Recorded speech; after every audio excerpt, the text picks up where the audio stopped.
रस्सी 2 अंगुल छोटी पड़ जाती है। बहुत कोशिश की, जब माँ थक गई तो परेशान हो गई। कन्हैया ने कहा अब मुझे बंद जाना चाहिए। माँ ने गोविंद को उखल से बांध दिया और घर के काम में लग गई।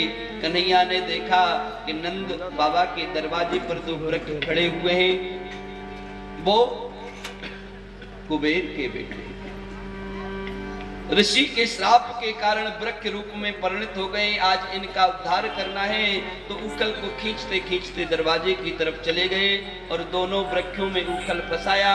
एक झटका मारा, तड़तड़ करते हुए दोनों वृक्ष नीचे गिरे। उन वृक्षों से 2 सुंदर पुरुष निकले जिनका नाम मणग्रीव और नलकूबर। सुंदर दिव्य पुरुषों ने गोविंद के चरणों में प्रणाम किया और कहा के अनुसार स्तुति युगल प्रेमानंद मह सन्मुख खड़े। जिये भक्त हित अवतार सुंदर देहो धर ध्यावत भय। रूप निगमन नेत गायो बुद्ध मन वाणी परे। सोई धन्य गोकुलवान प्रगटे धन्य यशमति और धरे।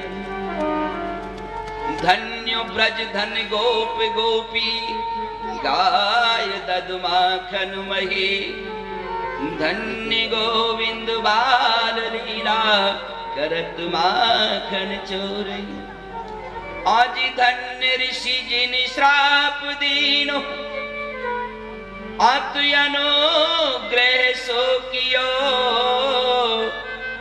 जास शिव ब्रह्मांड दुर्लभ आन तुम दर्शन। ठाकुर चरणों में एक बंधन। अब कृपा कर प्रभु देव यही वर। एक ही इच्छा है और कोई इच्छा नहीं है मेरे गोविंद। श्याम ने पूछा क्या इच्छा है? कि अब कृपा कर प्रभु देव यही वर। शरण पंकज मति रहे। जहाँ जन्म हूँ ता कर्म बस प्रभु एक तुमरी रट रहे। दीन बंधु कृपाल सुंदर श्याम श्री ब्रजनाथ जो।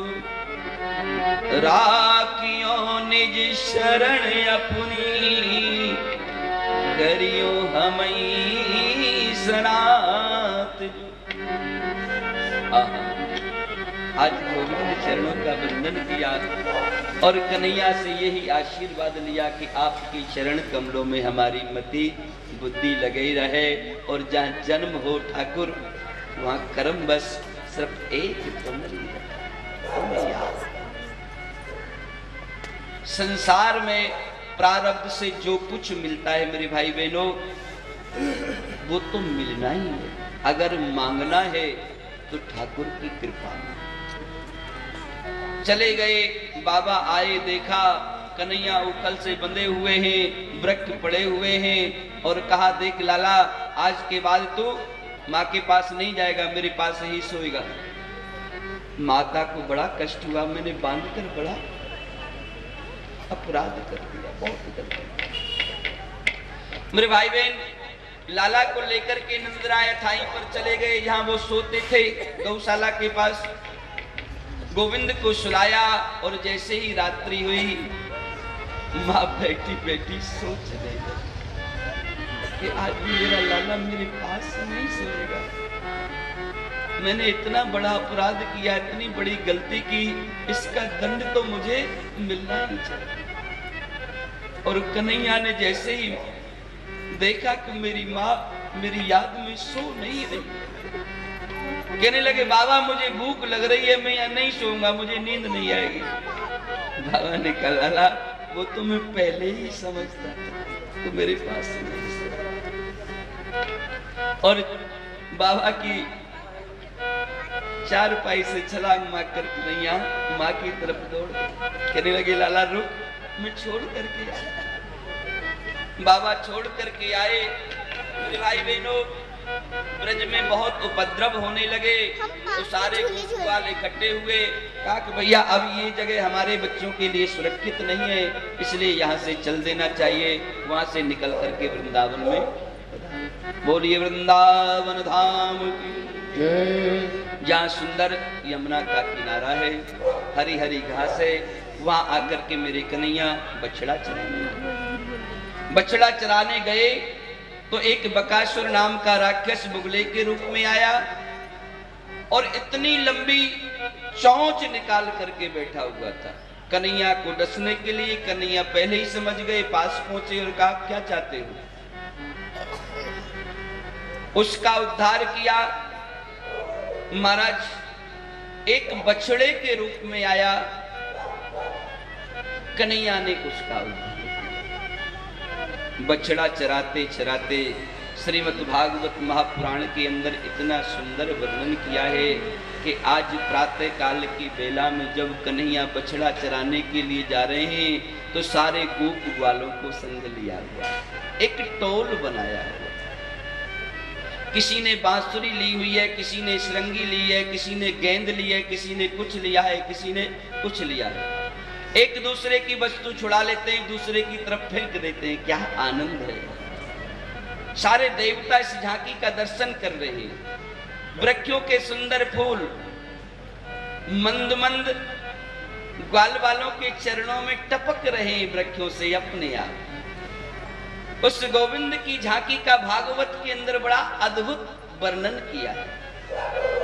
ग्वालों की टोली बनी हुई है, सुंदर सुंदर वस्त्र धारण किए हैं। एक अघासुर नाम का दैत्य एक पर्वत की तरफ जंगल में पड़ा हुआ है। कंस का भेजा हुआ दैत्य मामा जिन जिन खिलौनों को भेज रहे हैं, कन्हैया उन सब खिलौनों को खेल ही खेल में तोड़ते चले हुए जा रहे। ब्रज ग्वालों ने देखा कि लाला अरे ये गुफा यहाँ कहां से आ गई, पहले तो कभी देखी नहीं। कन्हैया कितनी सुंदर है, चलो गुफा के अंदर चलते हैं। कन्हैया ने कहा भैया ये गुफा फुफा कुछ भी नहीं है, तुम देख रहे हो कैसी भयंकर है।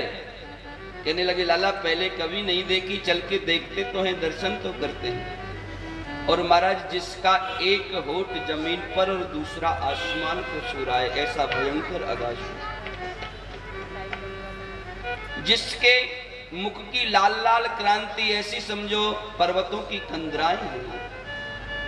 सारे के सारे ग्वाल बाल कहने लगे देख लाला देख कितनी अच्छी गुफा है, ऐसा लगता है ब्रह्मा ने रंग बिरंगी बनाई हुई है, कैसे अद्भुत रंग है इसमें। और सारे के सारे ग्वाल बाल घुस गए।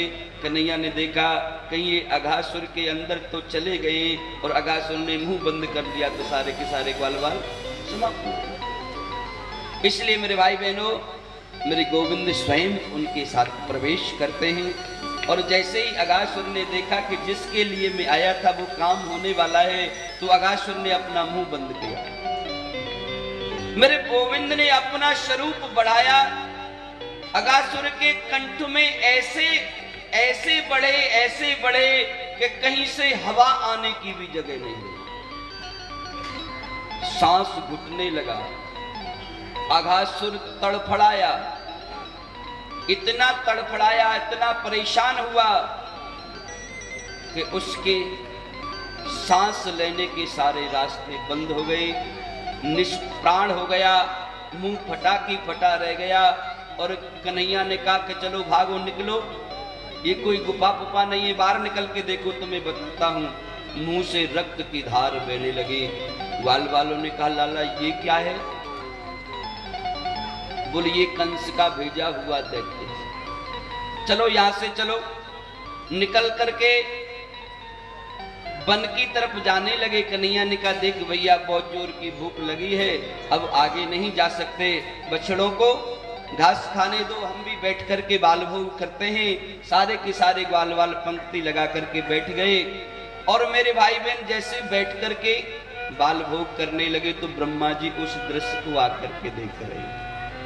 ब्रह्मा जी ने सुना कि मैंने सुना है कि यहां गोविंद ने आकर के दर्शन देना है। आकर के ब्रह्मा जी मोहित हो गए कि ये ठाकुर कैसे हो सकता है, ब्रह्म कैसे हो सकता है। और मेरे भाई बहनों, उनकी परीक्षा के लिए उनके बछड़ों को चुरा लिया। कन्हैया बछड़े देखने के लिए गए तो ग्वाल वालों को चुरा लिया। मेरे गोविंद ने इतने ही रूप बना करके सारे के सारे ब्रजवासियों को उस लीला का आनंद दिया। 1 साल के बाद में जब ब्रह्मा जी ने देखा कि ऐसे ही ग्वाल वाल बछड़े, तो ब्रह्मा जी आश्चर्य में पड़ गए और दौड़ करके वहां गए ब्रह्मलोक की तरफ, जहां छिपाए हुए तो वहां भी ग्वाल वाल, ब्रज में आए तो ग्वाल वाल, 2-4 चक्कर लगाए तो महाराज बूढ़े ब्रह्मा की सांस फूल गई कि ये क्या हुआ। जब आंख बंद करके देखा तो मेरे ठाकुर की झांकी का दर्शन किया कि अरे, जिनके अनेक ब्रह्मा, अनेक शिव, अनेक इंद्र जिनकी सेवा कर रहे हैं, उस ठाकुर की मैंने परीक्षा ले। महाराज हंस से धड़ाम से कूदे और मुकुट आकर गोविंद की चले।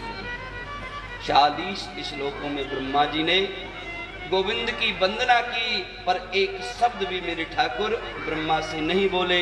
ब्रह्मा जी समझ गए कि मेरा अपराध बहुत बड़ा है, गोविंद ने क्षमा नहीं किया, ब्रह्मलोक के लिए छोड़।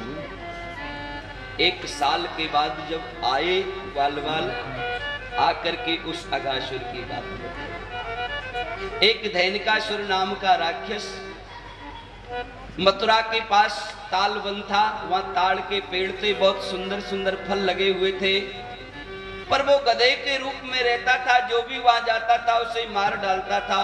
बलभद्र भैया से कन्हैया ने कहा कि देख ला भैया, यहाँ एक धैनिकासुर नाम का राक्षस है, चलो आज उसका उद्धार करते हैं। वहां पहुंचे और बलराम जी ने पेड़ों को हिलाया और जैसे ही फलों के गिरने की आवाज आई तो अघासुर दौड़ा, बलराम जी के पास आया और भैया आप देखते ही हो, जैसा स्वभाव होता है वैसा ही आक्रमण होता है।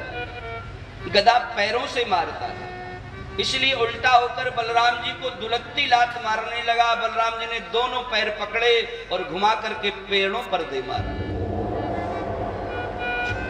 महाराज प्राण पखेरु निकल गए। वापिस घर आए तो अब गोविंद कार्तिक मास के शुक्ल पक्ष की अष्टमी से, जिसे क्या कहते हैं, गोपाष्टमी, गौओं का पालन करने लगे। आए तो इसी कार्य के लिए है ना, विप्रधैन सुरसंग गौ पालक बने हैं, गाय चराने के लिए जाते हैं मेरे कन्हैया। और गाय जब जमुना जल में पानी पीती हैं तो उस कालीदय में एक कालिया नाग रहता है, जिससे जमुना जी का जल दूषित हो चुका है।